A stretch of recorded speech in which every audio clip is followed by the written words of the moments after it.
Hello நண்பர்களே! இந்த semi automatic machine பார்த்தீங்கன்னா, ஒரு 7 ஆண்டுகள் ஆகிறது. இந்த மிஷின பார்த்தீங்கன்னா, செமி ஆட்டோமேட்டிக் தான். ஆனா வாஷ் ஓடும்போது பார்த்தீங்கன்னா, தண்ணி அதாவது மோட்டருக்கும் மோட்டருக்கும் அந்த கியர் பாக்ஸ்க்கும் பார்த்தீங்கன்னா, பெல்ட் தான் இருக்கு. ஆனா உள்ள தண்ணி விட்டோம்னா கரண்ட் வருது. அது என்ன ப்ராப்ளம்னு பார்த்தா, மிஷினு பூரா அதாவது தண்ணியா மழையில நனைஞ்சதோ அல்லது தண்ணி மேல பட்டுருக்கோ, அது காரணத்தால தான் பார்த்தீங்கன்னா, இதில கரண்ட் பிடிக்குது மேல.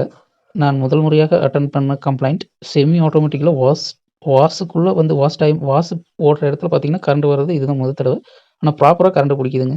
யாருமே நம்ப முடியல. என்னாலயும் நம்ப முடியல.